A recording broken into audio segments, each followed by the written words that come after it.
La culture juive enchantée avec Hélène Engel. Voici votre animatrice, Hélène Engel.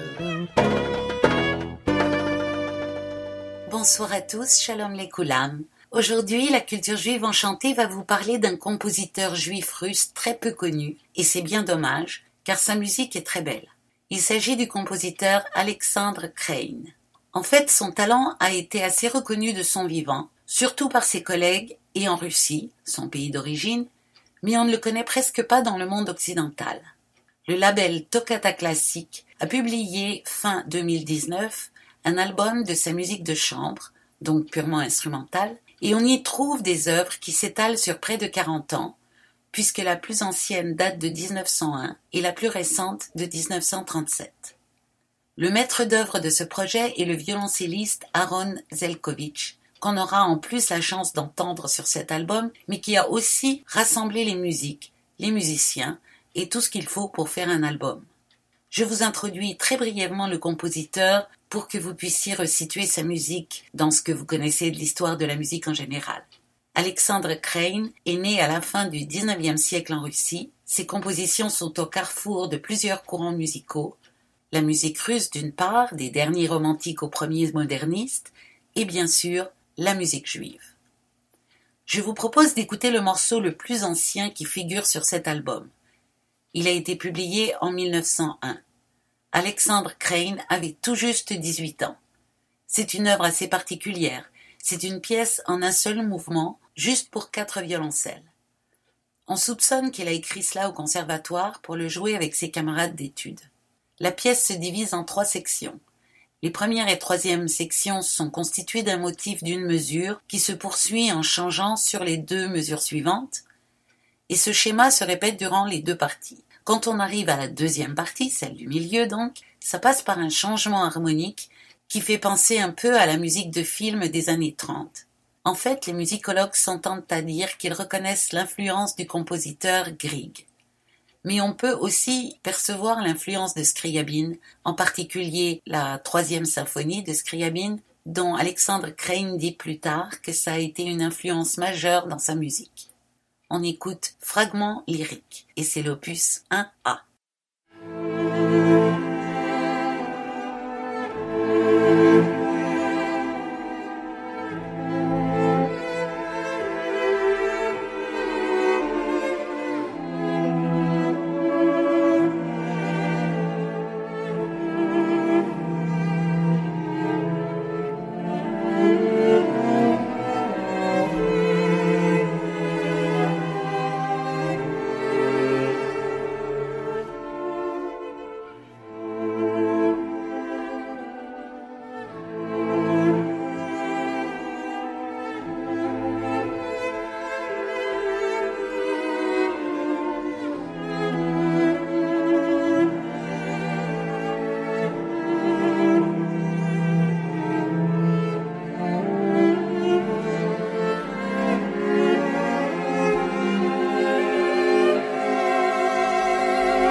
C'était Fragments lyriques, interprétés par les violoncellistes Aaron Zelkovitch, bien sûr, mais aussi Mikhail Istomin, Michael Lipman et David Prémont. On voit que très jeune déjà, il compose une musique très structurée et belle, déjà sensible aux grands changements dans la musique véhiculée par les Debussy, Schoenberg, Stravinsky et autres innovateurs connus ou inconnus qu'il a pu entendre au gré de ses études. Alors parlons-en un peu de ses études. Il est né à Nijni Novgorod le 20 octobre 1883 et mort à Staraya Roussa en 1951, à l'âge de 68 ans. C'est dans la même région, à 400 km environ de Moscou, entre la Volga et le Don. C'est une famille de musiciens. Le père, Abram, qui est venu de Lituanie en 1870, était un violoniste renommé. Ses 7 fils sont devenus des musiciens. Grégory et Alexandre se sont fait remarquer comme compositeurs, et David était un violoniste réputé. Le fils de Grégory, Yulian, est aussi devenu compositeur, mais celui qui a le plus écrit, et sans doute les choses les plus intéressantes, c'est Alexandre, celui que nous étudions aujourd'hui. En 1896, à l'âge de 14 ans, Alexandre entre au conservatoire de Moscou, où il étudie le violoncelle et la composition. 5 ans plus tard, il publie déjà des compositions. De 1912 jusqu'à la Révolution de 1917, il enseigne au conservatoire du peuple de Moscou. En 1917, il est nommé le directeur de la branche artistique du Muzo Narkompros, soit le commissariat du peuple pour l'éducation, au département ethnographique. Jusqu'à la fin des années 20, il a été considéré comme le chef de file de l'École nationale juive de Russie. J'aimerais vous faire entendre la pièce que j'ai le plus aimée, je crois, dans cet album. Elle s'intitule « Caprice hébraïque ». C'est son opus 24, écrit en 1917 pour violon et piano, mais publié en 1922 seulement. Dès le début, vous entendrez des sonorités qui évoquent la culture juive, sans aucun doute, alors que ce n'était pas du tout présent dans le fragment lyrique pour 4 violoncelles qu'on a entendu précédemment. Vous distinguerez 2 ou 3 mélodies qui sont jouées et variées à tour de rôle.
Caprice hébraïque de Alexandre Crane, interprété par Noah Bendix Balgley au violon et Rodrigo Ojeda au piano.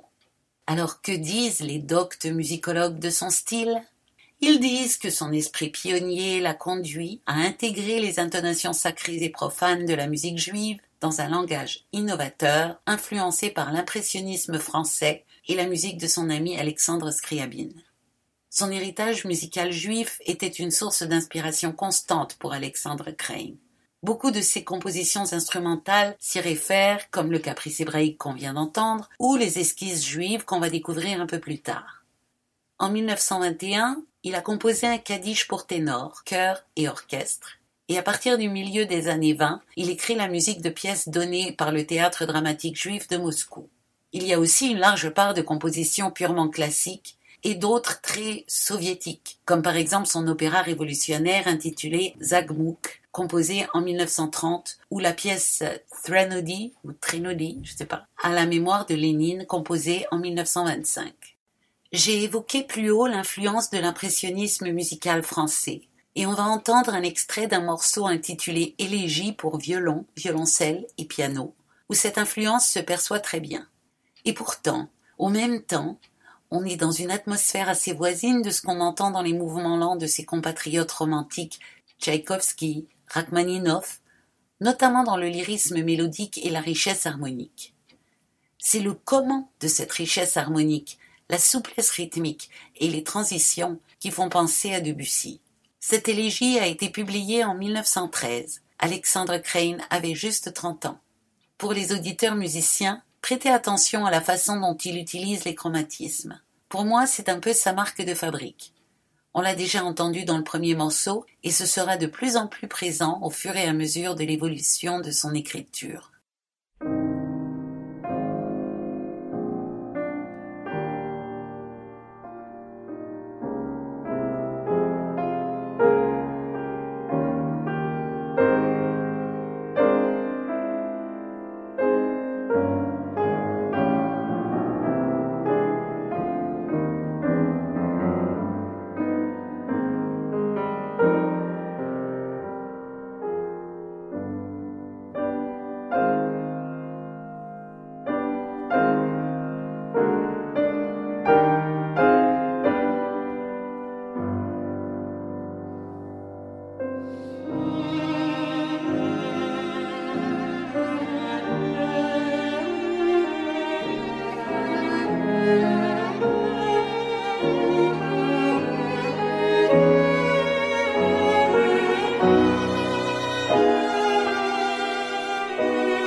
C'était un extrait de Élégie, interprété par Noah Bendix Barclay au violon, Aaron Zelkovich au violoncelle et Rodrigo Ojeda au piano.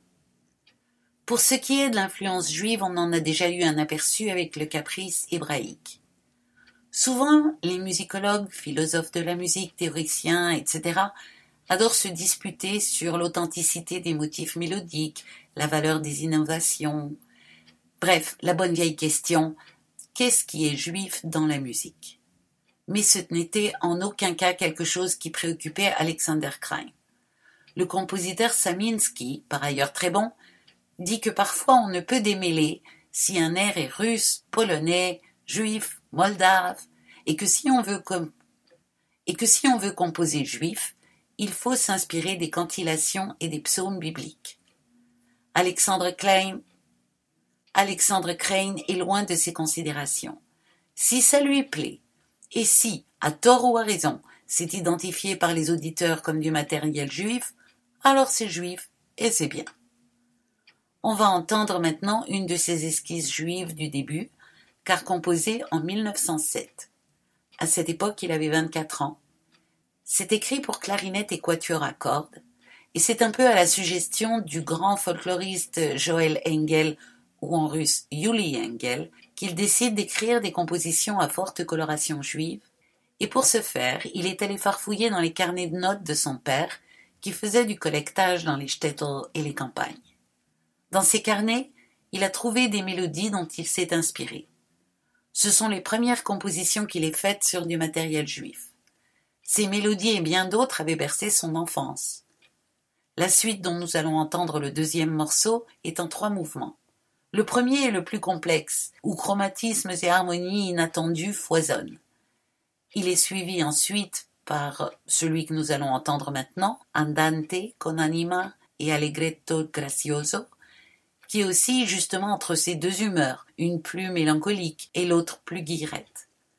Certains diront que ça leur fait penser à Prokofiev, d'autres évoqueront Bartók, ce qui n'est pas étonnant, puisque Krein se situe clairement dans la mouvance du réveil des nationalités qui a conduit de nombreux musiciens à sillonner les campagnes de leur pays pour recueillir les airs populaires chantés par les paysans.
c'était l'esquisse juive numéro 2, extraite de l'opus 12 de Alexandre Krein, interprétée par David Krakauer à la clarinette, Aaron Zelkovich au violoncelle et les musiciens du Festival de musique juive de Pittsburgh, Jennifer Orchard et Denise O'Boyle au violon, Marilyn Gingras-Roy à l'alto. Petite cerise sur le gâteau, c'est la première fois que ces esquisses juives sont enregistrées. On a vu plus haut que Alexandre Krein est resté en Russie, devenue URSS jusqu'à sa mort. On pourrait se demander comment cela est possible avec le solide antisémitisme de la période stalinienne. Pour bien comprendre, il faut sans doute remonter à la Russie tsariste, où les Juifs étaient opprimés, devaient vivre dans des régions spécifiques et étaient périodiquement victimes de pogroms, lesquels se sont intensifiés à partir des années 1880. Avec la guerre russo-japonaise de 1904-1905, le soulèvement populaire de 1905, les pogroms, la misère du peuple, la situation des Juifs et de toutes les minorités non russes d'ailleurs était très difficile. La révolution de 1917, du coup, fut accueillie avec enthousiasme dans les milieux juifs urbanisés. Alexandre Krein la voyait comme un événement joyeux et énorme, et je pense que jusque 1923-24, en fait jusqu'au premier plan quinquennal de Lénine, l'Union soviétique a vécu un moment d'intense bouillonnement créatif et libératoire, qui bien sûr n'a pas duré, mais qui n'en a pas moins eu lieu. Et Krein est devenu un des acteurs de la nouvelle culture socialiste. Il ne faut pas oublier que la révolution de 1917 ne s'est pas faite en un seul jour et avec un bouquet de roses. Il y avait la guerre de 1914 à 1918, puis la guerre civile entre Russes blancs et ceux qui deviendront les dirigeants dans les années 20-22.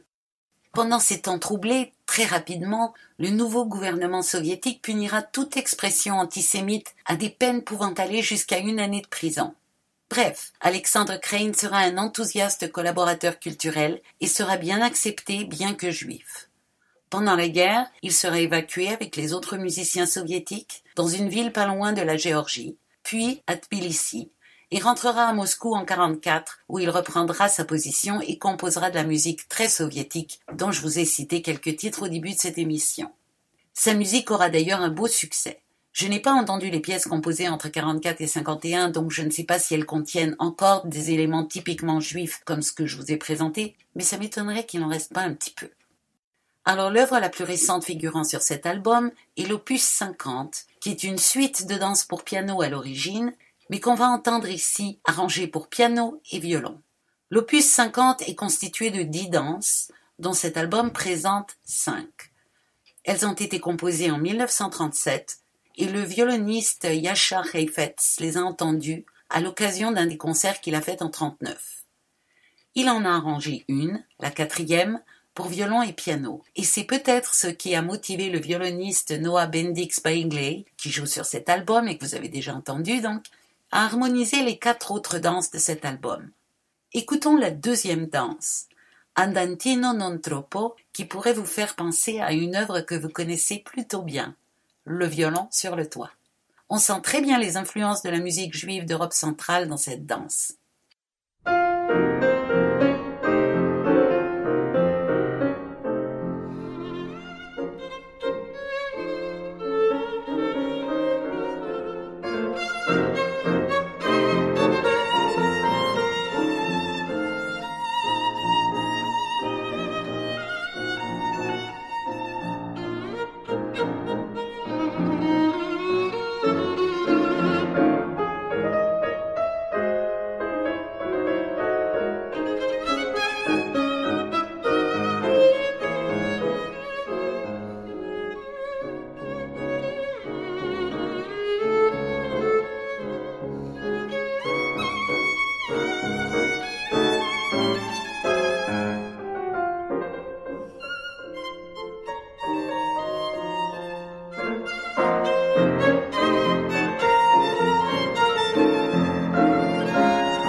C'était la 2e danse de l'opus 50 de Alexandre Krein, interprétée par Rodrigo Ojeda au piano et Noah Bendix Bailey au violon.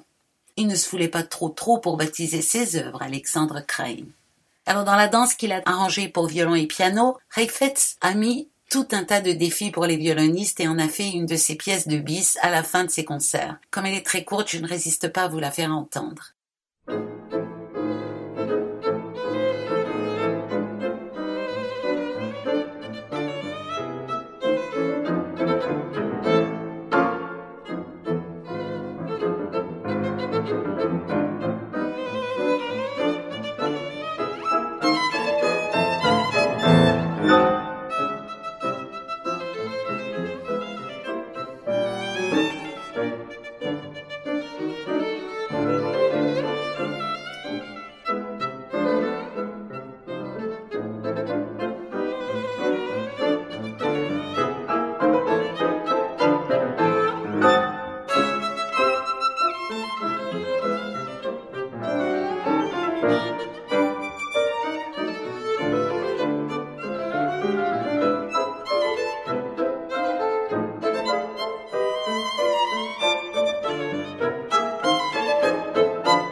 C'était la danse numéro 4 de l'opus 50, Allegretto, interprétée par Rodrigo Ojeda au piano et Noah Bendix Bailey au violon. Comme on l'a entendu, si la couleur juive est encore très identifiable et présente, l'écriture musicale a beaucoup évolué. Personnellement, ce que je retiens de ce compositeur, c'est que ce qui est caractéristique de son style, c'est sa façon d'intégrer l'ancien et le moderne dans les influences juives, et aussi comment il mêle le post-romantisme russe et le modernisme de type Scriabine. Et ça se sent très bien justement dans cet opus 12, et notamment dans la danse numéro 6 que nous allons entendre maintenant. Prêtez l'oreille aux dissonances très fortes dans la partie de violon, et qui malgré cela semble parfaitement naturelle et passe dans nos oreilles sans choquer, avec grâce, comme le suggère son titre, Adantino Grazioso.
C'était la 6e danse de l'opus 50 de Alexandre Krein, Andantino Gracioso, interprété par Rodrigo Ojeda au piano et Noah Bendix Balgley au violon.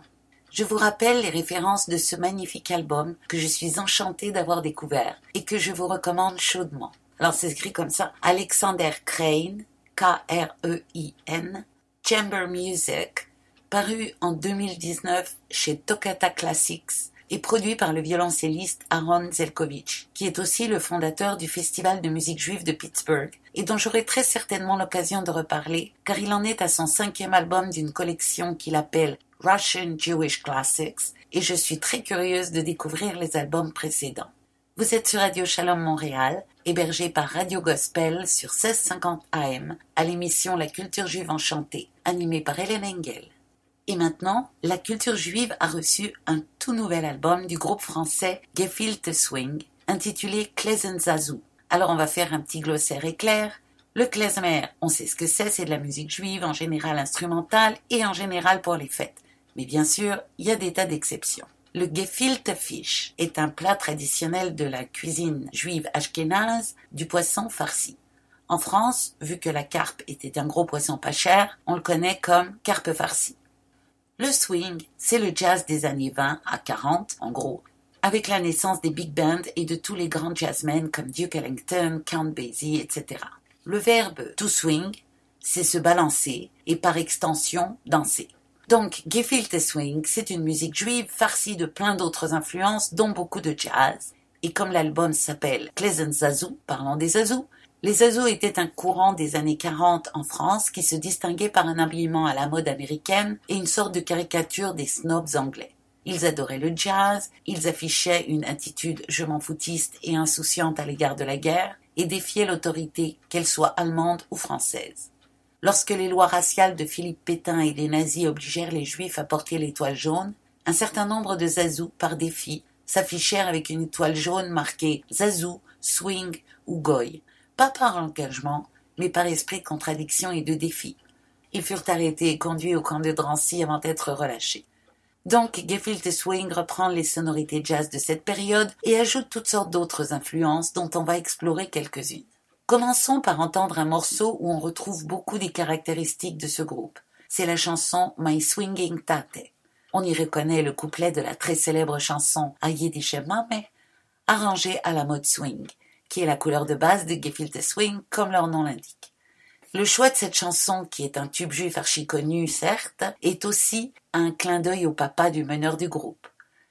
Décédé en 2017, ce papa adorait le swing et cet album lui est dédié. L'arrangement est plein d'humour et de clins d'œil, parmi lesquels un solo de batterie rejoint ensuite par la basse, où vous reconnaîtrez peut-être une sorte de citation de la chanson Sing Sing Sing de Benny Goodman.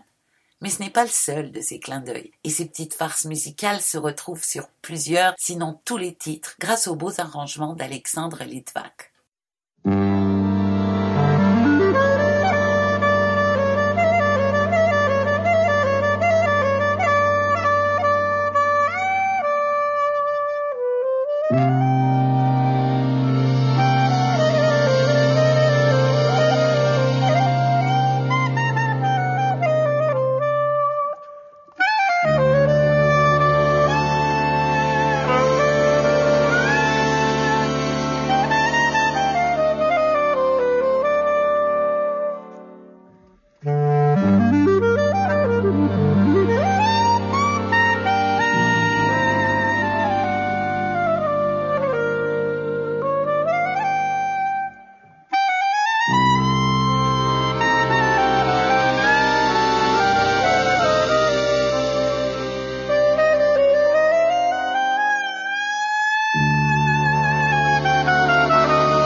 C'était My Swinging Tate, interprété par le groupe Gefilte Swing.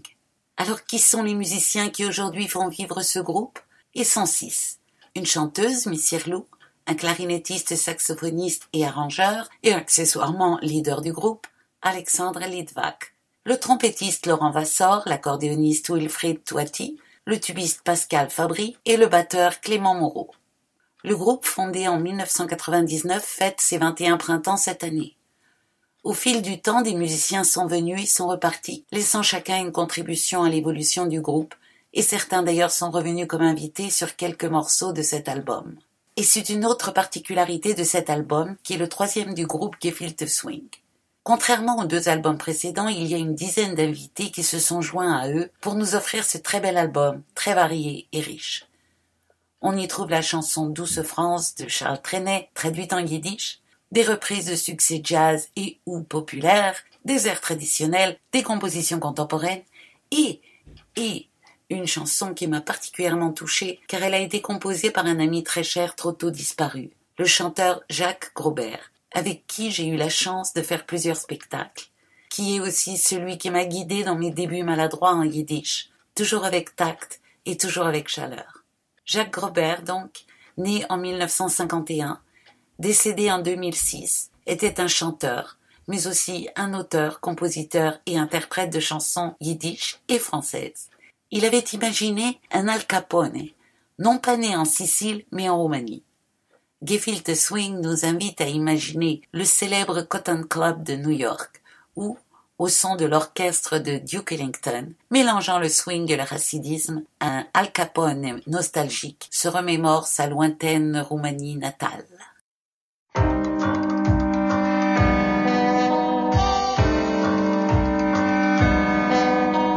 Sie sind dir gewinn in alten Saloon. Sie hat dir gesehen, mein Freund Al Capone.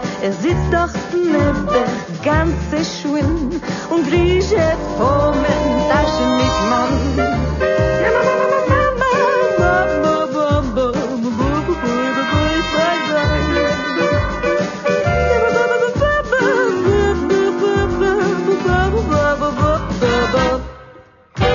Gekommen als Kind von West von Rumänien, gegläut in Romanen, in Meisters, in Bosnien, zusammengeklebt, a finsteren Minion, a bin noch zu schaffen, Karettes von Dignes. Und ich wurde gehit, Mame Mafia, gesungen dein schwarze Milch. Und lange Zigarren, zarte meine, ich bin noch vom gerinnenden Räuch, oh yeah.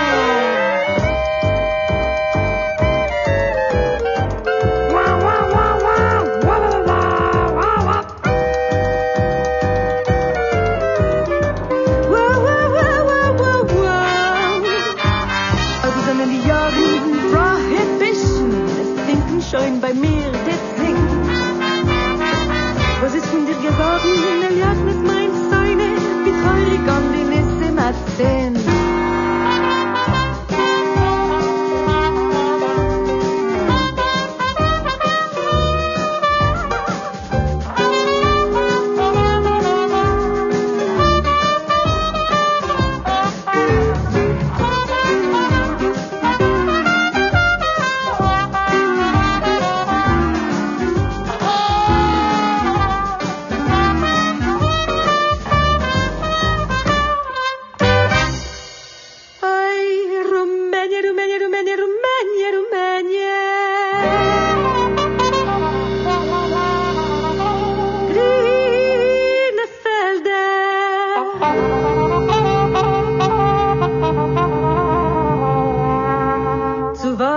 hab ich euch verloren.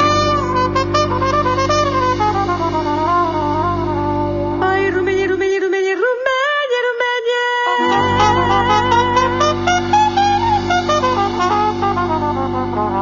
Reite Lieder.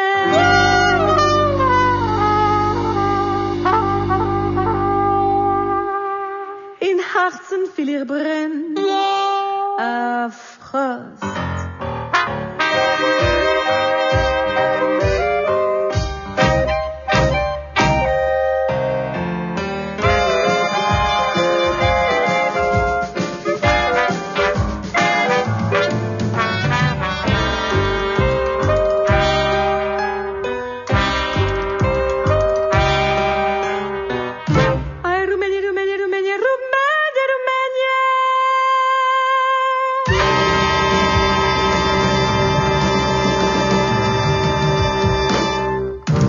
C'était Al Capone, interprété par le groupe Gefilte Swing et de nombreux invités. Je voudrais vous faire entendre maintenant une toute autre facette du groupe Gefilte Swing, avec une chanson qui m'a beaucoup amusée. Car comme vous le savez maintenant, je ne suis pas fanat de jazz en général, et là pour le coup, j'ai eu l'impression que le groupe me tendait la main en faisant un effort vers une musique qui me touche plus, soit le rock. Ils ont pris une chanson d'une comédie musicale yiddish de 1926 qui s'intitulait Lebendig und Freilich, qui signifie vif et heureux. Plus exactement, ils ont repris la version plus dynamique et totalement instrumentale enregistrée par l'orchestre d'Abe Schwartz en 1928. Et ils ont invité le guitariste électrique et éclectique David Konopnicki, qui fusionne les musiques klezmer et rock'n'roll, à se joindre à eux pour assaisonner à leur façon cette mélodie, Lebendig und Freilich.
C'était Lebendig und Freilich, interprété par le groupe Gefilte Swing.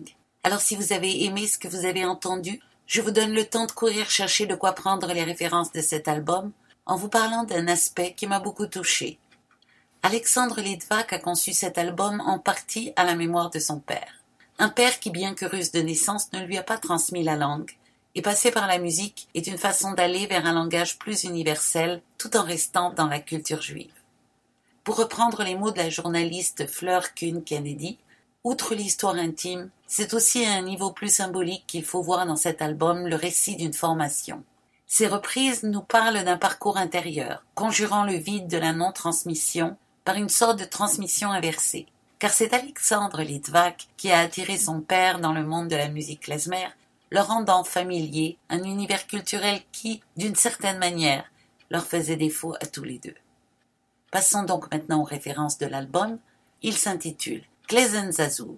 Vous pouvez vous le procurer sur le site de Gefilte Swing, www.gefilte-swing, swing.fr, et puis après vous allez suivre les indications.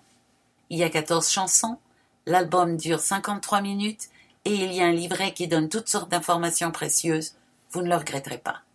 Avant de se quitter, je vous rappelle qu'il reste encore une date pour essayer la Tehima, qui signifie harmonie en hébreu, et qui est un ensemble de 22 mouvements dont les chorégraphies sont liées à la symbolique, à la calligraphie et à la dynamique de la lettre hébraïque. Une façon de découvrir par le corps les lettres de l'alphabet hébraïque, et une autre manière d'aller à la découverte de soi-même. C'est le mercredi 1er avril, au centre Soha 961 rue Rachel Est, à Montréal. Ça coûte $20 et pour vous inscrire, écrivez un courriel à l'animatrice. Je vous donne son adresse, sandrinenkawa@yahoo.fr, sandrineankaoua@yahoo.fr. Et enfin, dimanche 29 mars à 19h, la Bibliothèque juive en partenariat avec le Centre Coming présente un concert du groupe Octopus, un octuor instrumental dont je vous ai déjà parlé, qui se consacre à la musique d'Europe de l'Est en la transfigurant par des arrangements débridés. Octopus, c'est un mélange hétérogène, sans gêne, entre les mélodies de l'Europe de l'Est, l'héritage des grands compositeurs classiques et les chansons du Québec, dans une sorte de klezmer québécois classico-balkanique. Alors je vous le rappelle, dimanche 29 mars à 19h au 5151 chemin de la Côte-Sainte-Catherine. Et le concert sera précédé d'une introduction bilingue à la musique juive par votre servante. Et je vous dis à la semaine prochaine. La culture juive enchantée avec Hélène Engel.